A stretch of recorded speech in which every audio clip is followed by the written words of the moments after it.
สบายดีทุกคนสบายดีตอนดึกๆมื้อนี้มีนักห้องดังมาหาอยู่เฮือนทุกคนตอนนี้เพิ่นมาฮอดแล้วจ้าไปเบิ่งกันเลยสิเป็นไผสบายดีว้ายนักห้องดังมาฮอดเฮือนเฮามื้อนี้ สิทธิพลมาหากันแล้วพี่น้อง เอาอังเปาใหญ่มาให้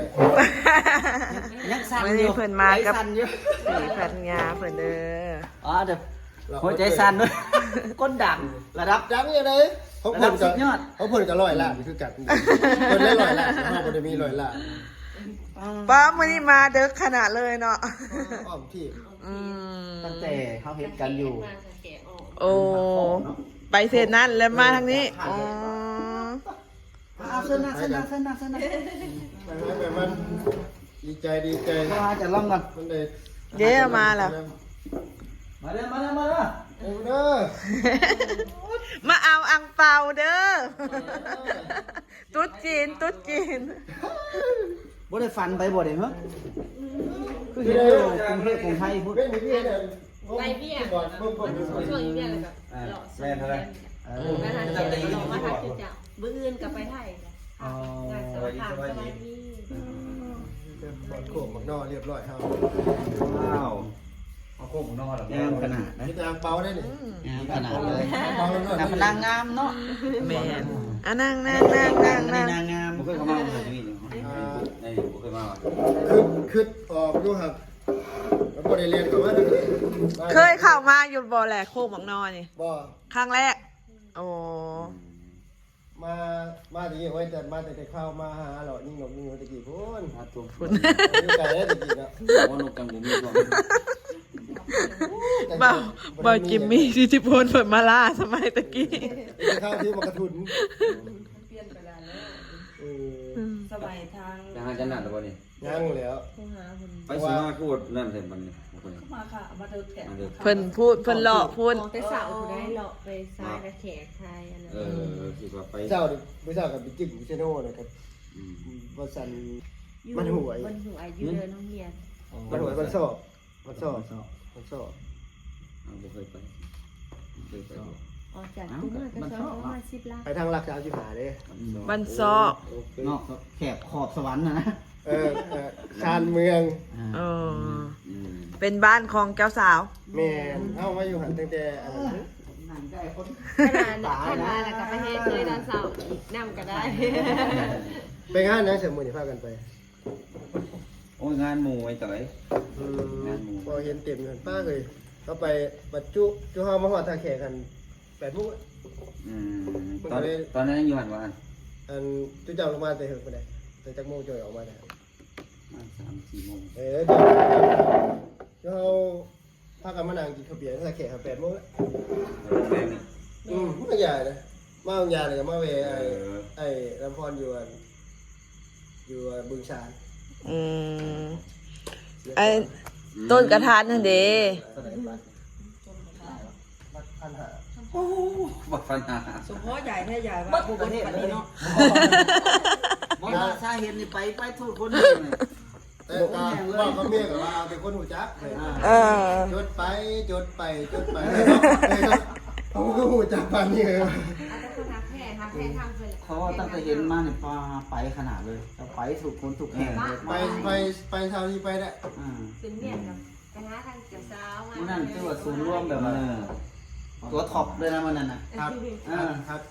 ไอ้น้องน้องกันนี่เดี๋ยวไปหาโดดไปหาเราไปหากันย่ำใดก็ได้มา แม่นแหละ ไปว่ากันนั่นนี่กันไปบ่มีกับกันไปหากันแห่งดี เนาะไป อันไหนเราก็ได้มาเห็นหน้าเห็นตากันอันนี้แหละคือเขาคันจะฝากมากกับฝากได้เลยคันที่ส่งรูปมากกับส่งรูปได้มันหนักบ่ครับ มันบ่คักคือไปหากันได้เนาะ ผู้มุขคน ตัววัด ตอน พัน สาวละแฮคือ มันจะบริควาเดินโรงเรียนจะเดินวัด เดินโรงเรียนเป็นสัญญา ควาเดินวัดนั่นใช่แล้ว ว่าจักมื้อนั้นก็งานหลายครับเขาใหญ่จาก22นี่ได้ไป เป็นมืองามโอ้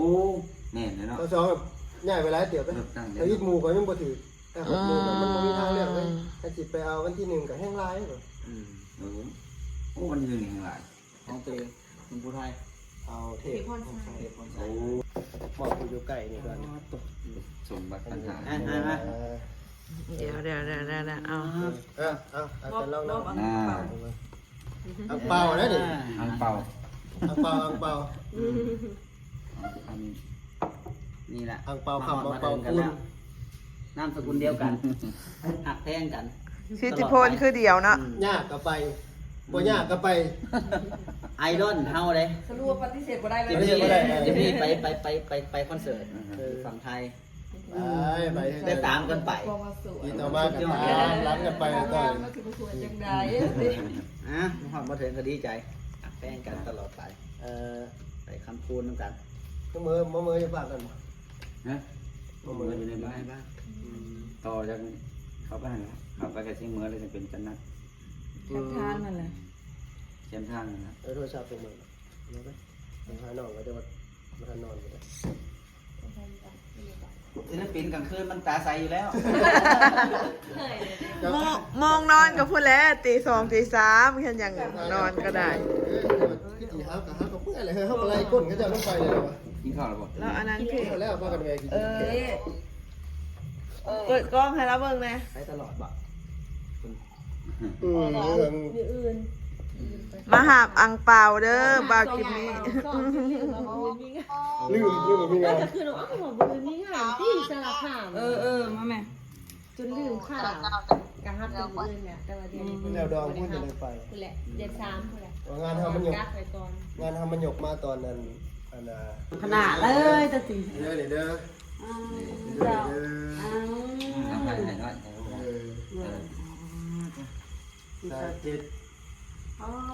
ดีขอบใจที่บ่ลืมเลยจิมีเด้อ โอ้ยลืม คนสวยมาทางพวกนี้ขอเลยค่ะขอบใจหลายๆที่ หอด บ่ เบิ ลืม ดหอดซ่าเนี่ยเรา ก็เป็นอ อย่าง ยาก นั้ ให้ น หอดอย่างทรงขึ้นได้นี่แหละ ถ่ายรูปนั่นแหละถ่ายเวลา โอ้ย โอเค แพงกัน ขอให้กันนะคะคือเก่าเมื่อข้อที่แล้วเมื่อข้อที่แล้วค่ะเข้าใจโอ้ยตั้งได้เมียงาม ผมว่าเราผูกกี่ได้ เธอกับตั้งได้ผู้โล ผูกกินผู้ชาเนี่ยเลยเนาะ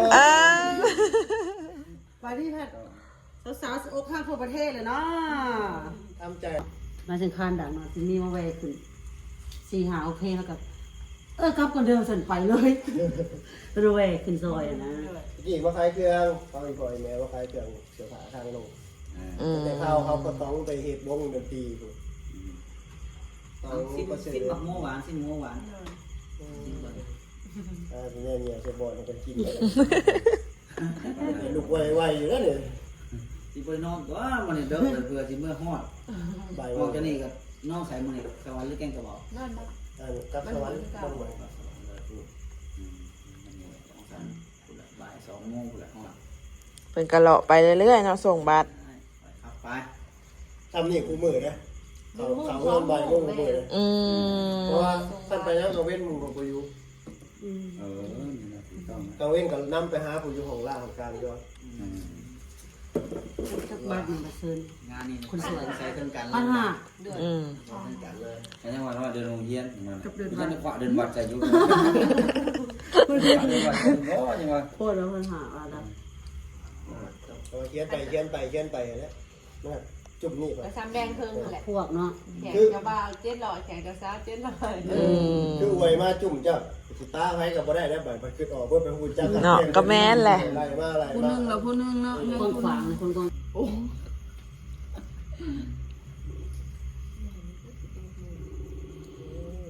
มันบริโนคืนมันนั่งลมกับหมูถึง6 โมงเช้าเขาแล้วช่วงสิได้เกิดตอนนี้เป็นเวลาจากโมง11:18 นาทีโทรหาบ่าวเสียงมือโคกบักนอยอยู่ เสียงโทรหาน้องชายเพิ่น นอนแล้วมาจ้ะค่าลูกนอน ได้กี่ค่าเมียเลยค่าลูกเด้อ เฮ้ยพี่น้องเอ้ย ท่านด้านหาด้วยเนี่ยเอาเมียท่านเอาลูก บ่ได้เอาลูกวะ ท่านเอาลูกเนี่ยครับได้แม่นนี้ ใบนี้ก็ได้ถ่ายให้งาน แล้วมาพากันนอนเด้อขั้นเข้าไปขั้นเจ้าคนโพมีไฟตีกับเจียวมาปะ โอเค ถามไปหาคน โอ้เพิ่งเขาสิทุ่ม ไอ้ตัวไอ้โบนี่ เมียอยู่ เสียงเหมือเสียงเหมือ เอาอังเปาเด้อแล้วสิไปยายน้ำลางเด้อ เราสิไปส่งซองคืน อังเปานี่แบกแต่ความสุขเด้อนี่อังเปานี่หยัดเต็มมาด้วยความสุข มาในใจ ความบันเทิงก็อยู่ในความสุขก็อยู่ใน เออกล้องตัวนี้ถ่าย นางงามพระเอกหนังนักร้องดัง สมกันขนาดเลยเนาะ โอ้จิมีคนแหงเจ้าตลอดเด้อสิบอกเบิ่งมึงมุงนว่าก็ได้ ไม่หายยังไงเลย ให้ให้ไรพอๆก็ไปนั่งของแล้วคือกันนะฮะ ถ่ายรูปถ่ายเด้อ ได้ปะ เอาของนั้นบ่ นั่นนี่แหละหน่อย เอาไหมชุดเจ้าเขาบ่รอด ก็จะเห็นเจ้าน้ำนี่นะ เธอคอยจะเป็นมือกล้องมาคอยใช้ถ่ายให้ถ่ายรูปบ่ ให้เราด้วยสิหนำเฮามาทางนี้ ถ่ายเพจคอนเทนเนอร์ อืม เดี๋ยวเขาไปอีกรอบ1 2 เอาไปสิเป็นนี่ เล่น ยับมา1 2โอเคไม่ได้นะ นะเดี๋ยวทายให้ชุดเจ้าเขา เอาเลย รู้ตัวเหรอ พี่น้องเดียวและนอนนามสกุลเดียวกันสิทธิพลเขาว่า